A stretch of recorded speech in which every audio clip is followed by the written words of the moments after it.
அல்ஹம்துலில்லாஹ்.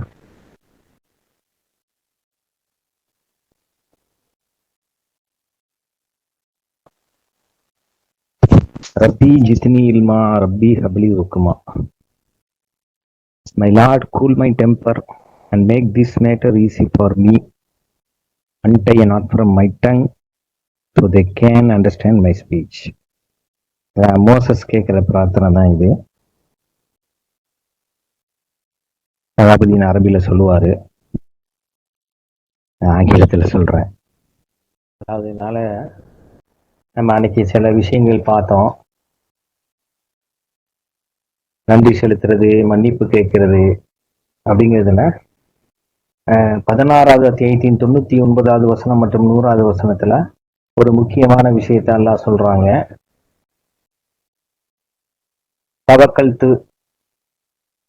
தவக்கல் அப்படிங்கிற அந்த விஷயத்தை பத்தி,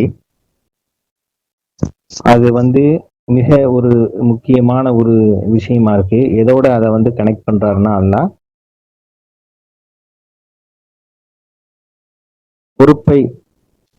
அந்த பொறுப்பை எப்படி கனெக்ட் பண்றாருன்னா, அல்லாஹ் சாத்தானோட கனெக்ட் பண்ணி நமக்கு ஒரு விஷயத்த சொல்றாங்க.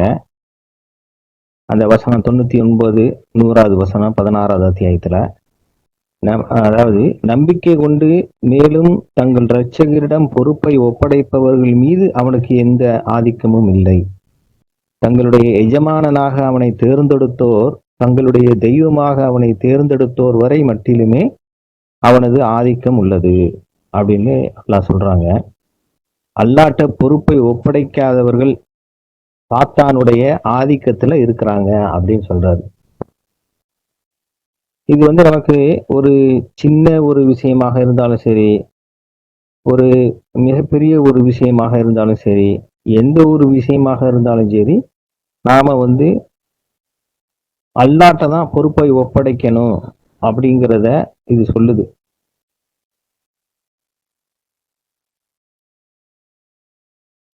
ஏன்னா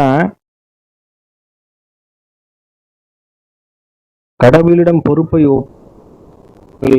எவர்கள் என்றால் அவர்கள் சாத்தானுடைய ஆதிக்கத்துல இருக்கிறாங்க அப்படின்னு சொல்றாங்க. அது பல விதத்துல நம்ம சாத்தான் ஆதிக்கத்தின் கீழே போயிடுவோம். நம்மளுக்கு ஒரு ஒரு விஷயத்தின் மீது நாமளே செய்யணும் என்று எண்ணும் பொழுது ஒரு படபடப்பு, ஒரு நிம்மதி இல்லாம, ஒரு நடக்குமா நடக்காதா அப்படிங்கிறது, கவலை, துக்கம் எல்லாமே ஏற்பட்டுரும். அது ஒரு மிக சிறிய விஷயமாக இருந்தாலும் சரி, பெரிய விஷயமாக இருந்தாலும் சரி. ஏன்னா நம்ம சிறிய விஷயம் அப்படின்னு சொல்லும் பொழுது 11வது அத்தியாயத்துல சொல்றாங்க, உங்களுக்கு அல்லாஹ் கொடுத்தது எவ்வளவு ஒரு சிறியதாக இருந்தாலும் அதுதான் உங்களுக்கு சிறந்தது அப்படிங்கிறாங்க. அப்ப சிறுசு பெருசு அப்படிங்கிறது மிக முக்கியமா நம்ம கவனத்துல கொள்ளணும். ஆக நம்ம எவ்வளவு ஒரு ஒரு எளிதான விஷயமாக இருந்தாலும் சரி, கடினமான விஷயமாக இருந்தாலும் சரி, சிறிய விஷயமாக இருந்தாலும் சரி, பெரிய விஷயமாக இருந்தாலும் சரி, நாம கடவுள்கிட்ட அந்த பொறுப்பை ஒப்படைக்கக்கூடியவர்களாக இருக்கணும். நாம ஏற்கனவே கடவுள்கிட்ட பொறுப்பை ஒப்படைக்காமல் இங்கே இருக்கிறோம். பொறுப்பை ஒப்படைப்பவர்களை தான் கடவுள் என்ன சொல்றாருன்னா நேசிப்பதாக சொல்றாரு. நம்பிக்கையாளர்களை பொறுத்த வரைக்கும் அவர்களுடைய இரட்சகராக அல்லாஹ் தான் இருக்கிறார். 3வது அத்தியாயத்தின் 122வது வசனத்துல சொல்றாரு. ஏன்னா நம்ப மறுப்பவர்களுக்கு தான் எஜமானனோ அதிபதியோ யாருமே கிடையாது, இரட்சகரே கிடையாது, ரப்பே கிடையாது அப்படிங்கறத சொல்றாரு. ஆனா நம்பிக்கையாளர்களை பொறுத்த வரைக்கும் அவர்களுடைய இரட்சகராக அல்லாஹ் இருக்கிறார் அப்படிங்கிறது 3வது அத்தியாயத்தின் 122வது வசனத்துல சொல்றாரு. உங்களுக்கு இடையில் 2 குழுக்கள் கிட்டத்தட்ட செயலிழந்து விட்டன, ஆனால் அல்லாஹ் தான் அவர்களுடைய இரட்சகராக இருந்தார். நம்பிக்கையாளர்கள் அல்லாஹ்வின் மீதே பொறுப்பேற்படுத்த வேண்டும் சொல்றார். நாம எந்த ஒரு நிலையிலுமே நம்முடைய இரட்சகராக அல்லாஹ் நமக்கு இருக்கும் பொழுது நம்மளுடைய பொறுப்பை வைக்கணும் அப்படிங்கிறத தான் சொல்றாரு. ஏன்னா அந்த போருடைய விஷயத்துல அவர் சொல்லும்போது, உங்களுடைய பலகீனமான நிலைக்கு பின்னரும் அல்லாஹ் உங்களுக்கு பத்ரில் வெற்றி அளித்தார். நீங்க வந்து நன்றியறிதலை காட்டணும், அல்ல என்னை நீங்க நினைவுல கொள்ளணும் அப்படிங்கிறத தொடர்ந்து 123வது வசனத்திலையும் அல்லாஹ் சொல்றாரு.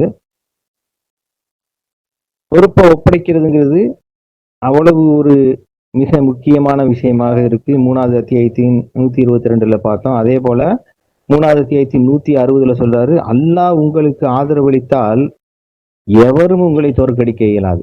மேலும் அவர் உங்களை கைவிட்டு விட்டால் வேறு யார் உங்களுக்கு ஆதரவளிக்க இயலும்? நம்பிக்கையாளர்கள் அல்லாஹ்வின் மீதே பொறுப்பேற்படுத்த வேண்டும். கடவுளுடைய ஆதரவு நமக்கு வேணும்னா, சாத்தானுடைய ஆதிக்கத்தின் கீழ் நாம் இருக்க விரும்பலனா, நாம் செய்ய வேண்டிய மிக முக்கியமான ஒரு விஷயம் என்னன்னா, அல்லாஹ்ட்ட நம்மளுடைய தவக்கலை, பொறுப்பை அல்லாஹ்வை நம்மளுடைய வக்கீல் அப்படிங்கிற அந்த வார்த்தை தான் அது தவக்கல் அப்படின்ட்டு மாறுது. ஒரு இந்த பூமியில ஏதாவது காவல்துறை போனோம்னா அங்க என்ன இருக்கு, வழக்கு பிரச்சனை இருக்கும்போது நமக்கு ஒரு வக்கீலை தான் நம்ம ஏற்பாடு பண்றோம் நம்மளை காப்பாத்துறது. அதுபோல நமக்கு ஒரு வக்கீலா நமக்கு அல்லாஹ் தான் இருக்கிறாங்க. எத்தனை தடவை பேசினாலும் நாம அதை வந்து மிக குறைவாகவே செயல்படுத்தக்கூடியவர்களாக இருக்கிறோம். அதாவது அல்லாஹ் விட்ட பொறுப்பை ஒப்படைக்கிற விஷயத்துல. அதான சார், நான் உங்களுக்கு ஆதரவு அளிச்சுட்டா உங்களை தோக்கடிக்கிறதுக்கு யாரும் கிடையாது இந்த பிரபஞ்சத்துல. ஆனா நான் உங்களை கைவிட்டுட்டேனாக்க யாருமே உங்களுக்கு ஆதரவளிக்க முடியாது. அதனால நீங்க நம்பிக்கையாளர்களா இருந்தா என்கிட்ட பொறுப்பை ஒப்படைங்க அப்படிங்கறது அல்லாஹ் சொல்றாரு. 3வது அத்தியாயத்தின் 160வது வசனத்துல அப்படி சொல்றாரு. நம்ம பாக்குறோம் 4வது அத்தியாயத்தின் 81வது வசனத்திலையும் அல்லாஹ் வந்து சொல்றாரு, அந்த நம்ப மறுப்பவர்கள் விலகி செல்லக்கூடியவர்களை பற்றி அல்லாஹ் சொல்லும் பொழுது, கீழ்ப்படிதலை அவர்கள் வாக்களிக்கின்றனர், ஆனால் அவர்கள் உண்மை விட்டு விலகி சென்றவுடன் அவர்களில் சிலர் தங்களுடைய கூற்றுக்கு மாற்றமான நோக்கங்களை தாங்கிக் கொண்டிருக்கின்றனர். அவர்களுடைய உள்ளார்ந்த நோக்கங்களை அல்லாஹ் பதிவு செய்து கொண்டிருக்கின்றார். நீர் அவர்களை சட்டை செய்யவும் உங்களுடைய பொறுப்பை அல்லாஹ்வின் மீது வைக்க வேண்டும். ஒரு பொறுப்பாளராக அல்லாஹ் போதுமானவர். அல்லாஹ் நான் பாத்துக்கிறேன் அப்படிங்கிறார். நான் ஒரு பொறுப்பாளர்களா நான் போதும் உனக்கு, நீ உன் பொறுப்பை எல்லாம் என்கிட்ட ஒப்படைன்னு சொல்றாரு. ஆனா இது நம்மளுடைய அகந்தைக்கு எவ்வளவு ஒரு கடினமான ஒரு விஷயமாக இருக்குதுங்கிறத நம்ம பாக்குறோம். ரொம்ப கடினமான விஷயம். அல்லாட்ட பொறுப்பு அப்படிங்கிறதுங்கிறது பொதுவா நமக்கு ஞாபகத்திலே இருக்கிறது கிடையாது. ஒரு பிரச்சனை, ஒரு கஷ்டம், ஒரு துன்பம், ஒரு வலி, வேதனை, எது வந்தாலும் சரி, நமக்கு ஒரு எது வந்தாலும் நமக்கு ஒரு உதாரணத்துக்கு ஒரு பொருளை மறந்து போயிடுறோம், இல்ல ஒரு பொருளை காணாக்கிடுறோம் அப்படின்னா நம்ம அதை ஒரு பதட்டத்துல தேடக்கூடியவர்களாகத்தான் இருப்போம். சொல்றாரு, வானம் பூமி ஆகியவற்றின் ரகசியங்களை அறிந்தவன் நான் அப்படின்னு நல்லா சொல்றாரு. அப்ப எங்க காணா போச்சுங்கிறத நமக்கு தெரியாது. பொறுப்பை நம்ம அல்லாட்ட ஒப்படைச்சிட்டோம்னு வச்சுக்கோங்களேன், நமக்கு நிம்மதியா இருக்கும். அல்லாஹ் காட்டுவாரு. ஆனா அல்லாவை உத்தரவாதம் அளிக்கக்கூடியவர்களாக நீங்க ஆக்கிட்டு நீங்க வந்து அப்புறம் சந்தேகப்படவோ, பதட்டப்படவோ, துக்கப்படவோ, பொறுமை இழக்கவோ கூடாது. அது ரொம்ப மிக முக்கியமானது. ஏன்னா பொறுப்பு அல்லாட்ட ஒப்படைச்சதுக்கு அப்புறம் அவர் தான் நமக்கு உத்தரவாதம் அளிக்கக்கூடியவராக ஆகிடுறாரு. நம்மள அவர் காப்பாத்துவாரு அப்படின்னு தானே நம்ம ஒரு வக்கீல்கிட்ட போறோம். அப்புறம் அவரே நம்பிக்கை இல்லாட்டி நம்மளை எப்படி அவர் காப்பாற்ற மாட்டார். ஒரு உலகத்துல அப்படித்தானே ஒரு கேஸ்னா. நம்பிக்கைங்கிறது ரொம்ப முக்கியமானதாக இருக்கு. கடவுள் விஷயத்துல மிக முக்கியமான ஒரு விஷயமாக இருக்கு. ஆக அந்த ஒரு பொறுப்பை ஒப்படைக்கக்கூடிய நாம் நம்பிக்கை என்பது மிகவும் முக்கியமாக நம்ம கவனத்துல கொள்ள வேண்டிய ஒரு விஷயமா இருக்கு. ஏன்னா அதுல நம்மள காத்தான் ஒரு ஆட்டிடுவான். சின்ன சின்ன விஷயங்களுக்கெல்லாம் செய்யலங்கும் போது அது இன்னும் கஷ்டமா இருக்கும். 5வது அத்தியாயத்தின் 11வது வசனத்துல ஒரு உபதலைப்பு கொடுக்கிறாரு. நம்பிக்கையாளர்களை அல்லாஹ் காப்பாற்றுகின்றார். நம்பிக்கை கொண்டவரை உங்களைத்தான் உங்கள் மீதான அல்லாஹுவின் ஆசீர்வாதங்களை நினைவில் கொள்ளுங்கள்.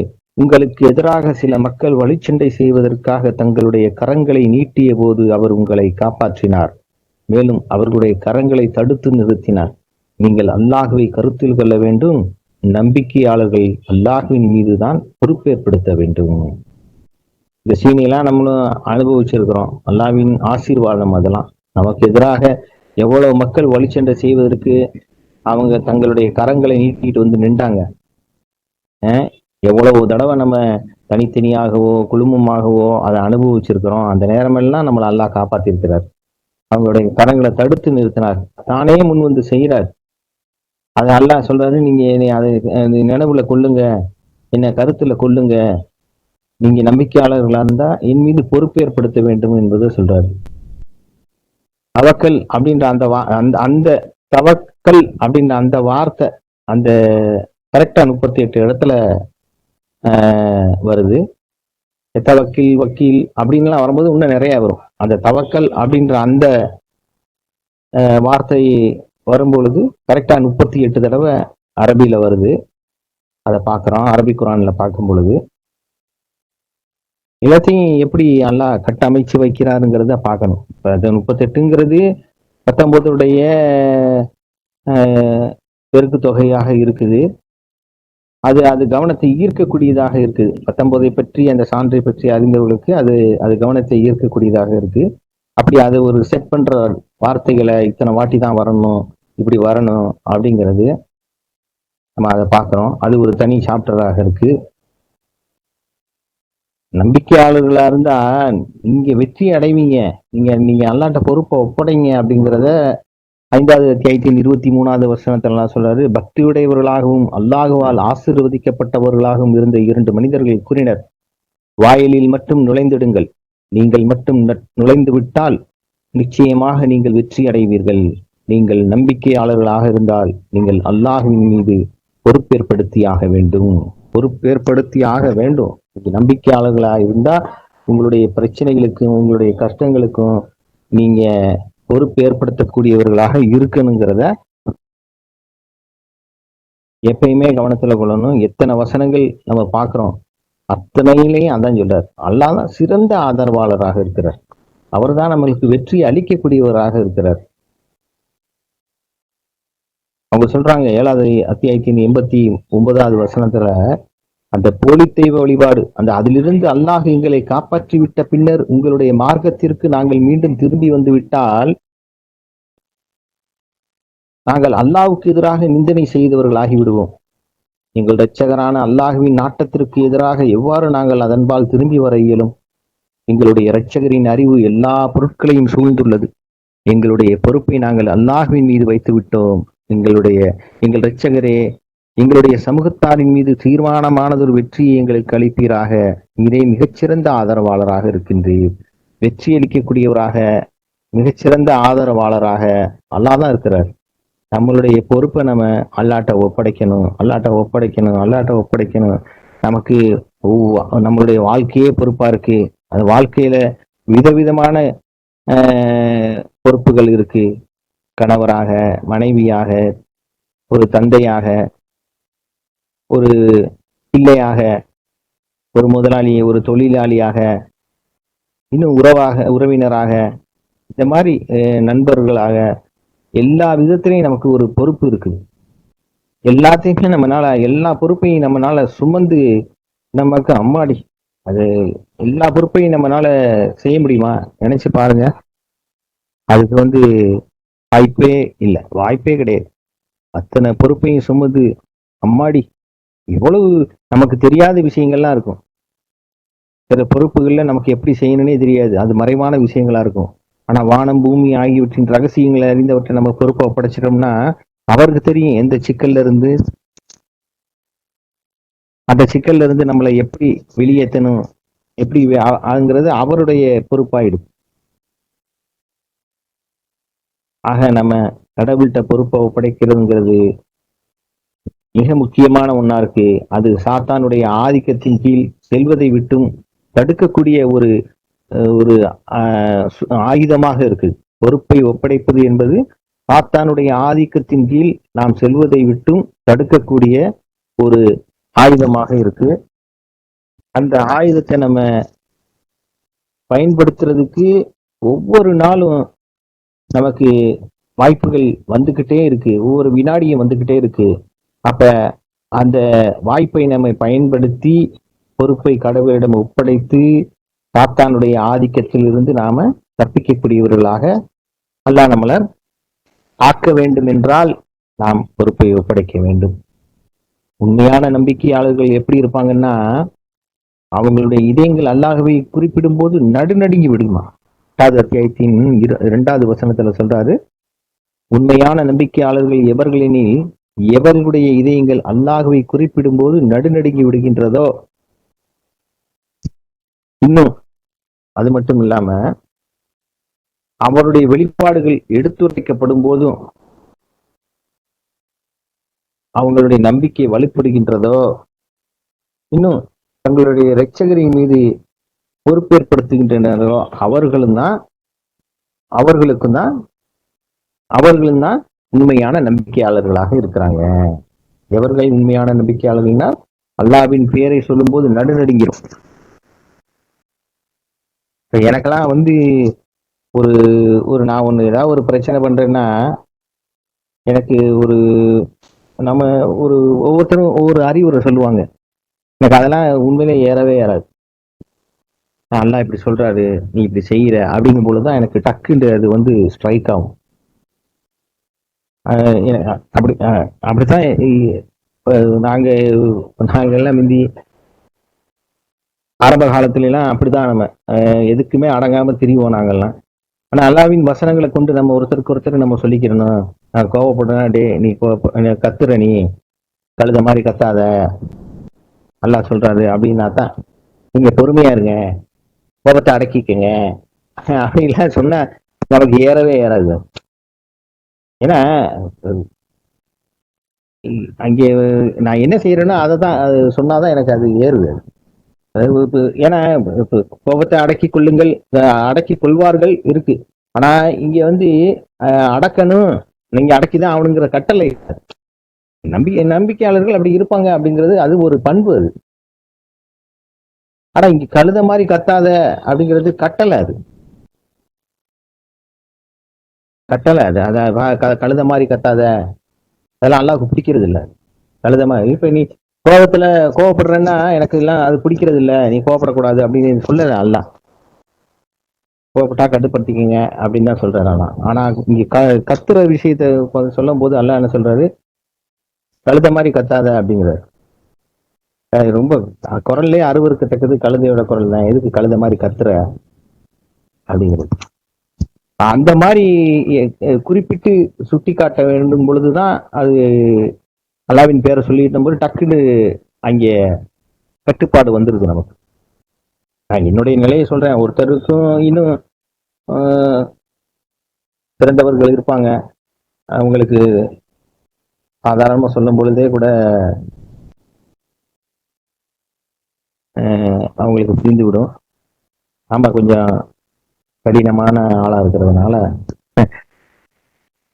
அப்படி ஏறாது டக்குன்னு. அல்லாஹ்வின் பெயரை சொல்லும் பொழுது நடுங்கி விடக்கூடியவர்கள் அவங்க தான் உண்மையாளர்கள். தங்களுடைய இரட்சகரின் மீது பொறுப்பேற்படுத்துகின்றவர்கள் உண்மையாளர்கள். தங்களுடைய வெளிப்பாடுகள் எடுத்து உரைக்கப்படுகின்ற போது அவர்களுடைய நம்பிக்கை வலுப்படுகின்றதோ அவர்கள் உண்மையாளர்கள். அவர்தான் உண்மையான நம்பிக்கையாளர்கள். நாம அதனால நமக்கு அல்லாஹ்வின் வசனங்களை நம்ம படிக்கிறோம், நமக்கு ஒரு நம்பிக்கை வலுப்படுது. அல்லாஹ்வின் பெயரை சொல்லி நமக்கு எச்சரிக்கப்படும் பொழுது நம்ம பயந்து அதை விட்டு விலகக்கூடியவர்களாக இருக்கிறோம். ஆனா பொறுப்பு ஒப்படைக்கிற விஷயம் பாருங்க, அது ரொம்ப குறைவாகத்தான் இருக்கு. ரொம்ப ரொம்ப குறைவாகத்தான் இருக்குது. அதைத்தான் நம்ம அதிகப்படுத்திக்கிறணும். அதனாலதான் நம்ம வந்து சாத்தானுடைய ஆதிக்கத்தின் கீழ் இருக்கிறத ஒப்படைக்காதனால சாத்தானுடைய ஆதிக்கத்தின் கீழ் இருக்கிறத நம்ம உணர முடியாது. அது கண்டிப்பா நம்ம உணர முடியும். அதை இப்படி கூட சொல்லலாம், நீங்க அல்லாட்ட பொறுப்பை ஒப்படைச்சு பாருங்களேன், அந்த வித்தியாசம் தெரியும். நம்மளை ஒப்படைக்காதனால ஏற்படக்கூடிய அந்த சாத்தானுடைய ஆதிக்கத்தின் கீழ் இருக்கிறதும் நமக்கு தெரியும். ஒப்படைச்சா எப்படி நம்மளுடைய சொல், செயல், எண்ணம் எல்லாத்துலயும் அங்கே அல்லாஹ் வந்து பொறுப்பை எடுத்துக்கிறதுனால அவர் வந்து கண்ட்ரோல்ல எடுத்துக்கிடுவார். நம்மளை வந்து அவருடைய கட்டுப்பாட்டின் கீழ் கொண்டு வந்துருவார். அது இந்த நோவா, இன்னும் வேற யாரோ ஒரு நபி கூட சொல்லும்போது, அவர் நம்முடைய கண்களுக்கு கீழே இருந்தார், நம்முடைய கட்டுப்பாட்டு கீழே இருந்தாரு, நம்முடைய கண் பார்வையிலேயே இருந்தாரு, வச்சிருந்தேன் அப்படிங்கறத நல்லா சொல்லுவார். அப்படி சில விஷயங்களை எல்லாம் ஒப்படைச்சு அதை வந்து ஃபீல் பண்ண முடியுது. அப்ப அதனுடைய ருசியை நம்ம அனுபவிக்கும் பொழுது பொறுப்பை எல்லாத்தையும் வர்ற பொறுப்பை எல்லாம் ஒப்படைக்கக்கூடிய விஷயங்கள் ஏற்படுது. எப்படி நன்றியை செலுத்த செலுத்த எல்லாம் அதிகம் கொடுக்கறத சுவைக்க ஆரம்பிக்கும் பொழுது நாம அதிக அதிகம் நன்றி செலுத்துறோமோ, அது போல இதுவும் எவ்வளவுக்கு எவ்வளவு நம்ம மன்னிப்பு கேட்கிறோமோ அவ்வளவுக்கு அவ்வளவு நமக்கு விஷயங்கள் ஏற்படுறத நம்ம பார்க்கிறோம்.